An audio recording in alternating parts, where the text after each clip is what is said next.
चला मंडळी, आता वाजले संध्याकाळचे 5:30 आणि काय झालंय की आम्ही दुपारी स्वामींचं दर्शन झाल्यानंतर अक्कलकोटला जाणार होतो. सॉरी, अक्कलकोटला नाही, गाणगापूरला जाणार होतो. पण आम्ही तिकडे जायचं कॅन्सल केलं गाणगापूरचं, कारण तिकडे आम्हाला बाकीचे जे स्वामी भक्त आले होते त्यांनी सांगितलं की पूर्ण रस्ता तिकडे खोदलेला आहे आणि जायला पण खूप उशीर होतो. एकतर गाड्या भेटत नाहीयेत, रस्ता खराब आहे, त्यामुळे तिकडे पोहोचायला पण उशीर लागतोय. मग तिकडे एकदा उशिरा जर पोहोचलो तर रात्री परत यायला आम्हाला गाडी नाही आहे रिटर्न यायला. त्यामुळे आम्ही गाणगापूरचं कॅन्सल केलं आणि आता इकडेच निघालोय. बघू आता अक्कलकोटमध्येच अजून कोणती कोणती ठिकाणं आहेत दर्शनाची, तर त्यासाठी आता आम्ही बाहेर निघालो. दुपारी आम्ही रूमवर येऊन थोडासा आराम केला आणि संध्याकाळी आता पुन्हा निघालोय. बघू अजून कोणती कोणती ठिकाणं आहेत दर्शनाची. ओ वाव, किती सुंदर आहे ना हे. हे आपण जाताना घेऊन जाऊया. मला हे खूप आवडलं आहे. वटवृक्ष, दत्त महाराज आणि श्री स्वामी समर्थ महाराज, ते पण सिंहासनासोबत आहेत. मला हे खूप आवडले. आपण जाताना हे घेऊन जाऊया. चला निघूया पुढे.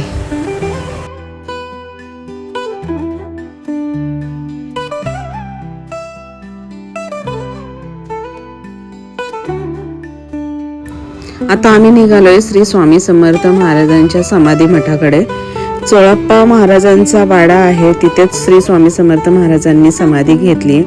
सो आता आम्ही पहिल्यांदा तिकडेच निघालोय. चला माझ्याबरोबर, तुम्हालाही दाखवते.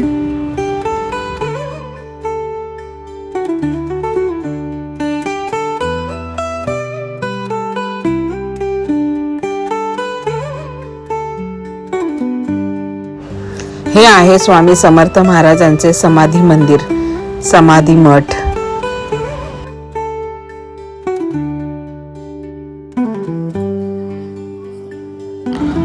स्वामी समर्थ महाराज 21 वर्ष चोळप्पा महाराजांच्या वाड्यात राहिले आणि या वाड्यामध्ये स्वामींच्या बऱ्याच वस्तू आहेत. इथे आल्यानंतर त्या नक्कीच बघायला मिळतात. आणि शेवटचा त्यांचा श्वास, शेवटचा त्यांचा देह त्यांनी इथेच सोडला. या समाधी मंदिरामध्ये स्वामींच्या पादुका, स्वामींचा अंगारखा, स्वामींची रुद्राक्ष माळ ही आहे. तसेच स्वामींनी वापरलेल्या खूप साऱ्या गोष्टी चोळप्पा महाराजांच्या वाड्यात आजही जतन करून ठेवलेल्या आहेत आणि त्याचं आपल्याला दर्शनही घेता येतं.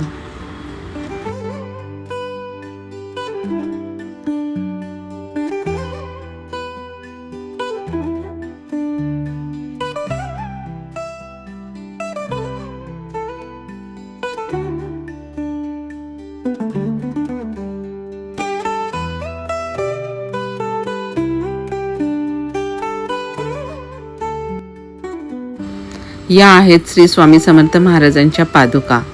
तुम्हीही यांचं दर्शन घ्या.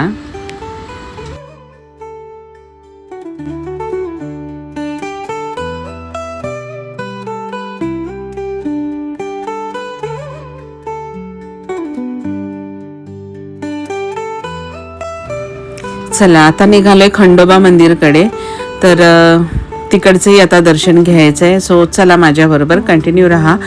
पुढेही तुम्हाला मी दाखवते अजून काय काय ठिकाणं आहेत दर्शनाची. तर अगोदर आता आपण खंडोबा मंदिराकडे जाऊयात.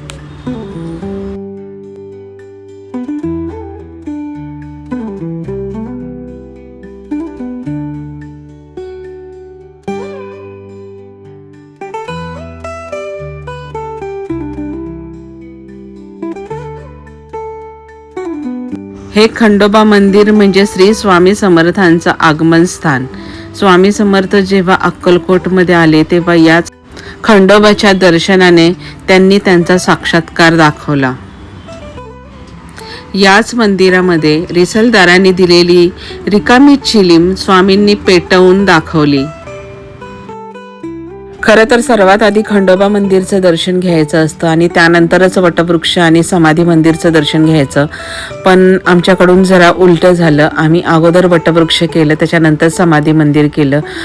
चला, आपलं मन साफ ठेवायचं असं पहिल्यापासूनच आमच्या दोघांचं आहे आणि जशी दिशा दिसते तसं आम्ही तसं पुढे चालत जातो. त्याच्यामुळे एवढं मनाला लावून मी तरी काही घेतलेलं नाही आहे. म्हणून चला आता खंडोबा मंदिराचं छानसं दर्शन करून घेऊयात.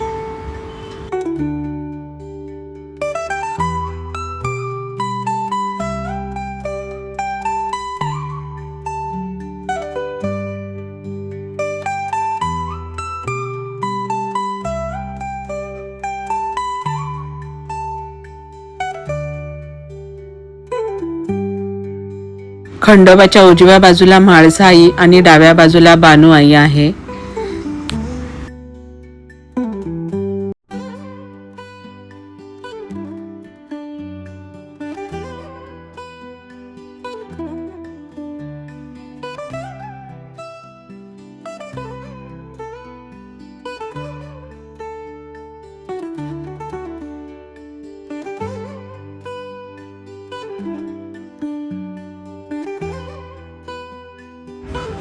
खंडोबाच्या बाजूलाच एक ओटा आहे. जेव्हा श्री स्वामी समर्थ महाराज या मंदिरामध्ये आले तेव्हा 3 दिवस याच ओट्यावर बसून होते आणि याच ओट्यावर बसून रिकाम्या चिलीममधून त्यांनी अग्नी काढून दाखवला. आणि त्यावेळी चोळप्पा महाराज याच खंडोबा मंदिरात स्वामींसोबत होते. आणि जेव्हा चोळप्पा महाराजांनी हे सगळं पाहिलं त्याच्यानंतर ते स्वतः स्वामींना घेऊन त्यांच्या वाड्यामध्ये गेले. तिथून पुढे स्वामी 21 वर्ष चोळप्पा महाराजांच्या वाड्यामध्ये राहिले. स्वामींच्या आशीर्वादामुळेच आम्हाला इथे छानशी स्वामी भक्त मिळाले. सगळेजण हे आम्हाला इथेच भेटले आणि त्यांच्याबरोबर आम्हाला इतकं छान वाटलं, खूप प्रसन्न झालं. इतके छान ते बोलत होते आणि पहिल्यांदाच आमची ओळख झाली, पण असं वाटलं नाही की आम्ही पहिल्यांदाच भेटलेलो आहे. आणि त्यांच्याबरोबर बोलताना तर असा ना स्वामींचा एक एक प्रत्येक गोष्टीचा अनुभव ते सांगत होते ना, तर अक्षरशः तो अनुभव आम्ही जगत होतो असं वाटत होतं. एवढे छान स्वामी भक्त भेटल्यानंतर त्यांची साथ सोडणं काही योग्य नाही, म्हणून आम्ही त्यांच्यासोबत पुन्हा एकदा समाधी मंदिराकडेच आलो. पण समाधी मंदिराचं दर्शन आम्ही घेतलं होतं, त्याच्यामुळे मागे जो वाडा होता त्या वाड्यामध्ये मी गेली नव्हती मगाशी, त्यामुळे आत्ता पुन्हा मी आले आणि ह्या वाड्यात आले. आणि ह्या वाड्याची आता थोडीशी माहिती ह्या ताई सांगतात आहेत पुढे. याच्या दुसऱ्या बाजूला चोळप्पा महाराजांचा वाडा आहे आणि हा एक वाडा आहे. तर आता बघू ताई माहिती सांगतात आहेत, ते आपण ऐकूयात अगोदर.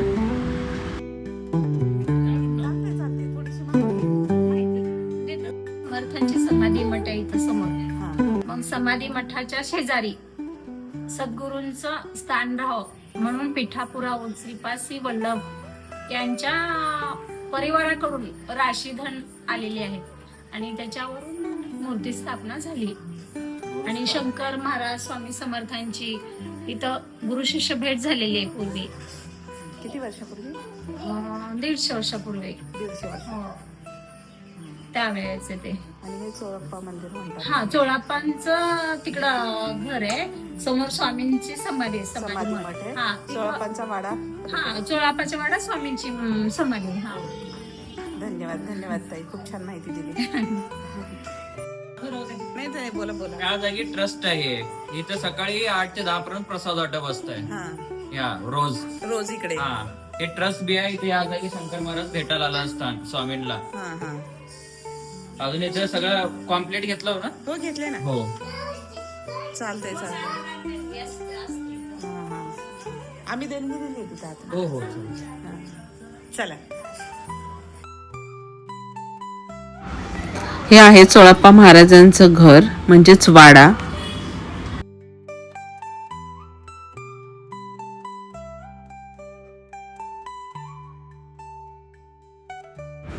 आता आम्ही आलो गुरु मंदिराकडे, कारण आम्हाला जे आता स्वामी भक्त भेटले होते त्यांनीच आम्हाला इथल्या ठिकाणाची पण माहिती दिलेली आहे आणि सांगितले की इथे एक्झॅक्टली काय आहे गुरु मंदिरमध्ये. आणि ते जेव्हा मी ऐकलं त्यावेळेला मी एकदम शॉक झाले. मला हे माहिती नव्हतं, इथे आल्यानंतरच हे सगळं माहिती झालं. तर चला तुम्हाला मी सांगते काय आहे ते.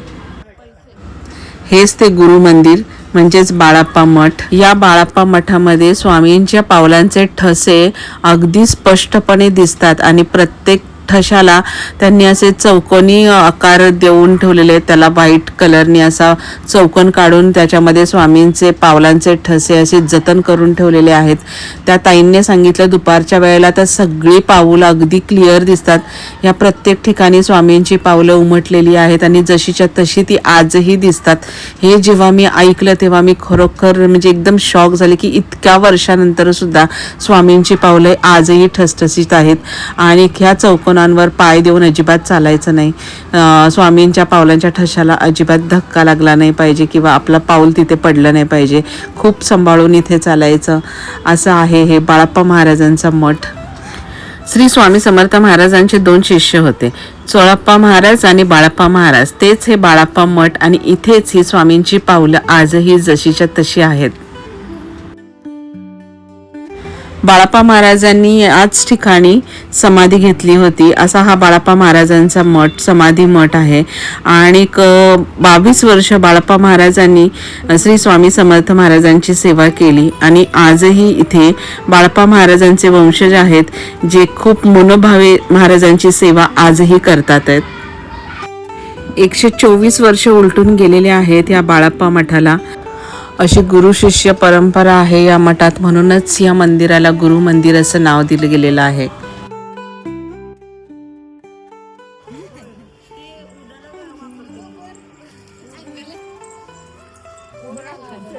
गाईच्या शेणाचाच ऊद घालतात. ऊदसाठी ना, गाईच्या शेणाचा. हो तेच सांगायला मी, त्यांचं तेवढंच आहे ते साच्या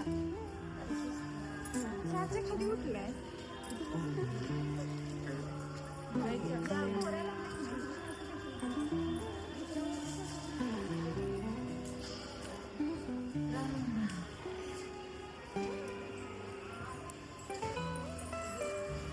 उदीसाठी गाईच्या शेणाचाच इथे वापर केला जातो आणि गाई पण इथल्याच आहेत.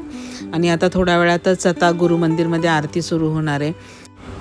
जेव्हा मी इथली आरती बघितली ना, तेव्हा तर आणखीनच शॉक झाले, कारण मुंबईमध्ये ज्या पद्धतीने आरती घेतली जाते त्याच्या पूर्णपणे विरुद्ध इथं आरती होते. शांत सगळ्यांना बसवलं जातं खाली, कोणी आवाज करायचा नाही, टाळ्या वाजवायचा नाहीत, मोबाईल सायलेंटवर ठेवायचं. आणि मठातले जे गुरुजी आहेत फक्त तेच आरती बोलतात आणि आपण फक्त ती ऐकायची, मन लावून ध्यान देऊन बसायचं. इतकी सुंदर इथं आरती झाली ना, की अशी आरती मी पहिल्यांदाच बघितली होती खरंच. त्याच्यानंतर आम्ही इथे प्रसादालयासाठी आलोय, प्रसाद घेण्यासाठी. आरती झाल्या लगेचच इथे प्रसाद असतो. समाधी मंदिराच्या इथेही चोळप्पा महाराजांचा जो वाडा आहे तिकडेही प्रसादाची सोय आहे. तिथेही आरती झाल्यानंतर प्रसाद असतो. आणि इकडे गुरु मंदिरमध्ये सुद्धा बाळप्पा महाराजांच्या मठामध्ये आरती झाली की लगेचच प्रसाद असतो. जसे बाळप्पा महाराज श्री स्वामी समर्थ महाराजांची सेवा करत होते, अगदी तशीच त्यांचे वंशज आजही स्वामींची सेवा करतात. ज्या वेळेला आरती असते त्याच वेळेला स्वामींना तिथे त्यांच्या प्रतिमेला पुसलं जातं, त्यांचा बिछाना लावला जातो, गादी लावली जाते आणि त्यांच्या प्रतिमेला आडवं झोपवलं जातं. त्याच्यानंतर त्यांना हुक्का चिलीम दिली जाते. हे सगळं आरती करताच गुरुजी करत असतात. त्याच्यानंतर त्यांना मच्छरदाणी लावलेली जाते. हे सगळं या गुरु मंदिरमध्ये इतक्या श्रद्धेने केलं जातं ना, की असं वाटतं की साक्षात स्वामींचीच सेवा होती आपल्या डोळ्यासमोर. ते बघताना डोळे आणि मन अगदी तृप्त होऊन जातात. मस्त. आम्ही आता प्रसाद करून झालेलं आहे आमचं जेवण छान. आणि इथं सोय इतकी सुंदर आहे ना, की ताटं धुवूनच ठेवलेली असतात. आपली आपली ताटं, ग्लासं, वाटी, चमचे जे काय असेल ते आपल्या आपल्या हाताने घ्यायचं, प्रसाद करायचा. आणि प्रसाद करून झाल्यानंतर स्वच्छ घासून धुवून ग्लास पण जे काय आपण घेतलं आहे ते ग्लास, ताट स्वच्छ घासून स्वच्छ धुवून मस्त मांडणीला लावायचं. हा नियम खूप छान आहे आणि प्रसाद तर खरंच खूप सुंदर आहे इकडचा.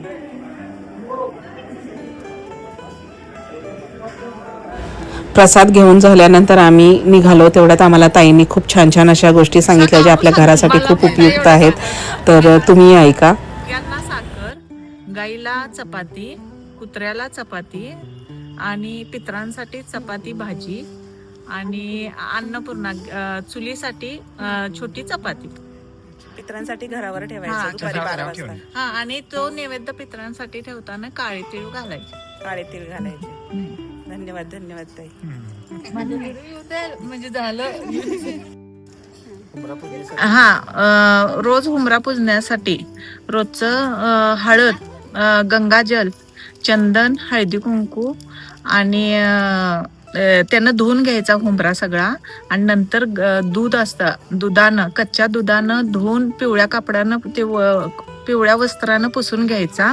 आणि नंतर हळदीचं लेपन करून हळदी कुंकू वगैरे लावणे. दुधानं का धुवायचा? बुध हे होते, राजयोग येण्याचं हे असते, संकेत असते. संकेत असते. ओके. थँक्यू. मला आत्ता परवा मिळाले म्हणून मी सांगितलं. छान छान, चांगलं असं चांगलं चांगलं शेअर करत राहा. आपण इतरांना शेअर करूया.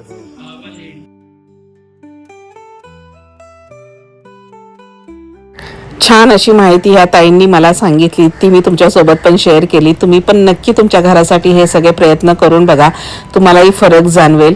सो आता झालं आमचं सगळीकडचं दर्शन करून आणि आता आम्ही पुन्हा आलोय रूमकडे जायला. तर हा ब्लॉग मी इथेच संपवते. पुन्हा आपण तिसऱ्या पार्टमध्ये नक्कीच भेटूयात. उद्या आमचा कुठला प्रवास असणार आहे तो मी तुमच्यासोबत शेअर करते. उद्या कुठलं आम्ही दर्शन घ्यायला जाणार आहोत. सो कंटिन्यू राहा, स्किप करू नका आणि माझे हे ब्लॉग बघत राहा. आणि आवडल्यास नक्कीच लाईक करा, कॉमेंट करा, सबस्क्राईब करा आणि शेअर पण करा. Thank you so much.